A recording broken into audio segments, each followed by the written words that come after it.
Assalamualaikum dan salam sejahtera. Hari ini saya mau bagi sedikit tips bagaimana membina item asas perkara paling asas. Saya pernah jadi panel lembaga, jadi adalah ilmu dan saya biasa bagi kursus bina item. Cuma kita tidak ikutlah terperinci macam style lembaga. Saya ini jenis realistik. Apa cara yang paling mudah yang guru boleh guna dalam membina item? Macam saya cakap sebelum ini, walaupun AI boleh menjana, pengalaman saya tidaklah hebat sangat. Kita lebih hebat dari AI pada bab-bab begini ya. AI ini bagus untuk soalan, saya tengok dia bagus kalau soalan esei, terutamanya menjana skema jawapan ataupun poin-poin jawapan yang kita mahu.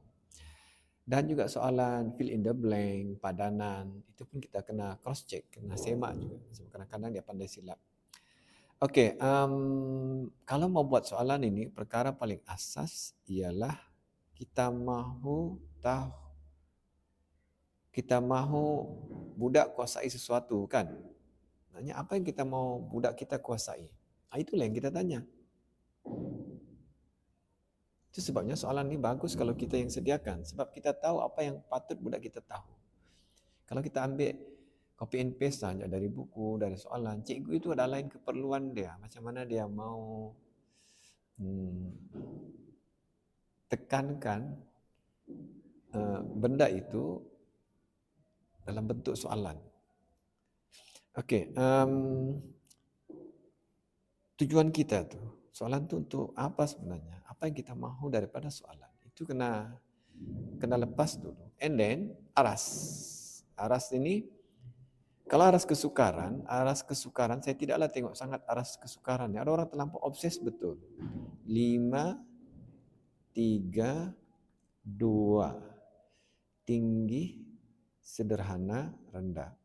Okey, masa saya terlibat dulu jadi panel, sebenarnya soalan-soalan SPM tu sudah diuji lari masa itulah. Jadi komputer yang akan menentukan aras ini. Okey. Kalau soalan tu dia adalah kriteria, contoh kalau soalan tu boleh dijawab oleh 70% murid, kalau tidak silap saya dikategorikan soalan aras rendah. Kalau soalan itu boleh dijawab oleh sekitar 30% murid, itu soalan aras tinggi. Kadang-kadang ni kita terlalu bermain dengan persepsi.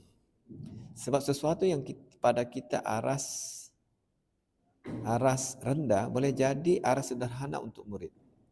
Kecualilah kalau soalan matematik, sebab soalan matematik ni konstruknya tidak banyak, dia tidak main dengan taksonomi belum, sebab matematik kebanyakannya aras aplikasi.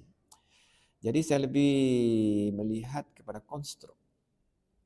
Okey, jadi kita tetapkanlah, itu sebab pentingnya GSU.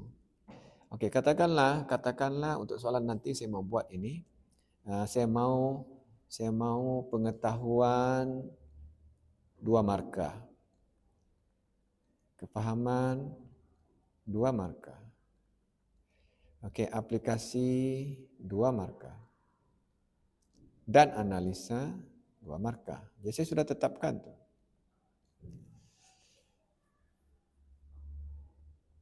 Okey, next.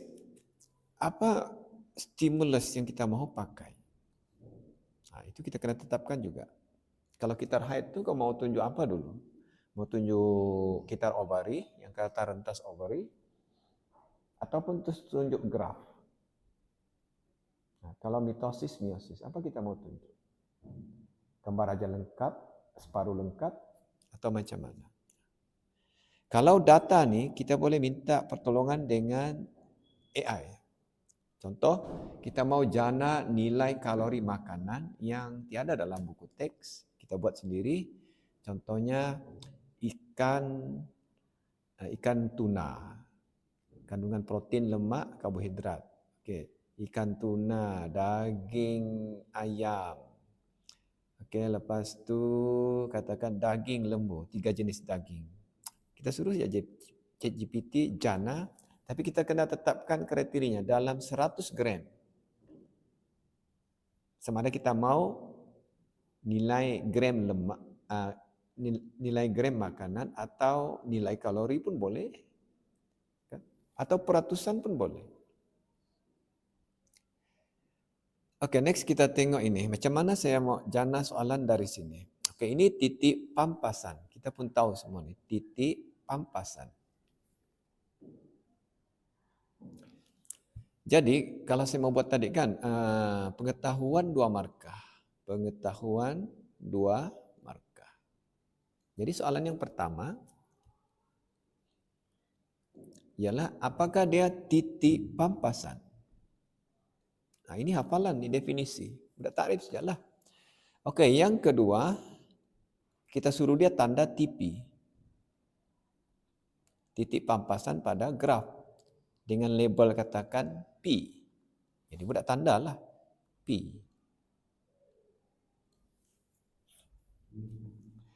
Oke, yang ketiga, jadi siap sudah. Ini kepahaman, 2 markah. Oke, berikan alasan Anda di 2. Kenapa dia tanda titik P?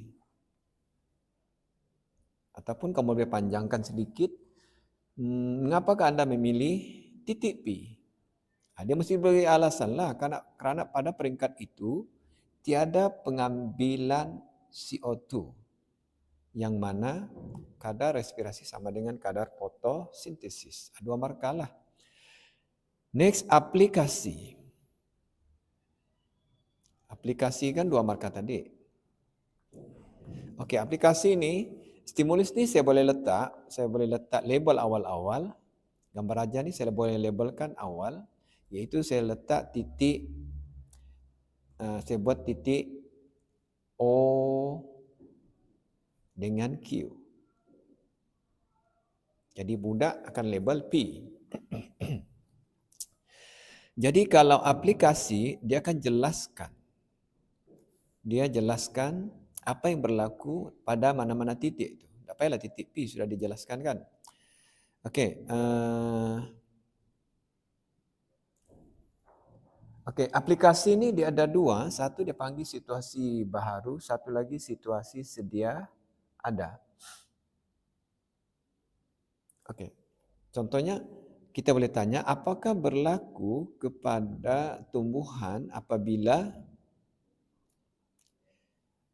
keamatan cahaya berkurang sampai ke titik O.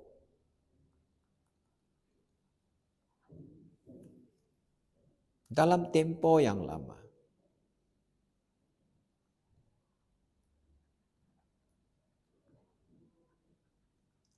Jadi kita mau jawapan mudah ialah tumbuhan itu akan mati. Kenapa? Tidak. Kekurangan tenaga. Kerana pada titik O adalah di bawah titik pampasan. Jadi kadar respirasi, kadar penggunaan tenaga lebih tinggi daripada kadar fotosintesis atau penghasilan tenaga. 2 atau 3 markah ini aplikasi. Okey, ini kita panggil situasi sedia ada. Maknanya dia menjelaskan berdasarkan graf. Okey, ada satu lagi yang kita boleh buat ialah situasi baharu.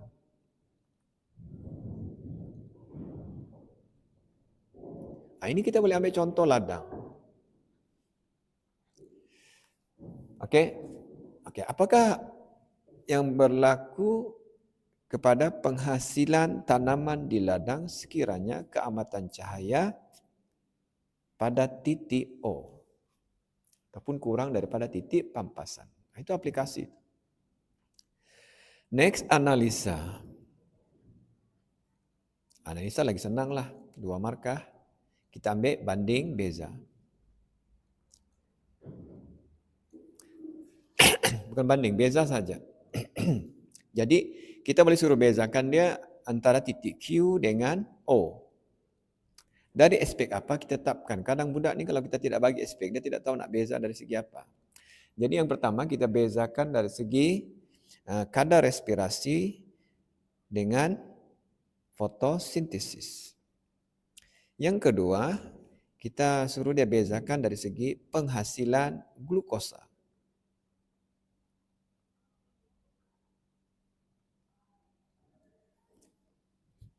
Ataupun kalau kita mau tanya soalan esei, katakan kita mau buat soalan esei. Jadi kita tanyalah, suruh jelaskan Apa yang berlaku kepada tumbuhan pada titik O, P, dan Q. Okey, kalau setiap markah ni dia boleh jana 3 poin.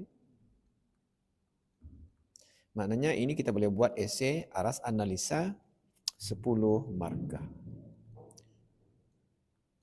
Kalau tidak kita boleh kurangkan, maknanya 2 sahaja, mungkin markahnya 6 atau 5.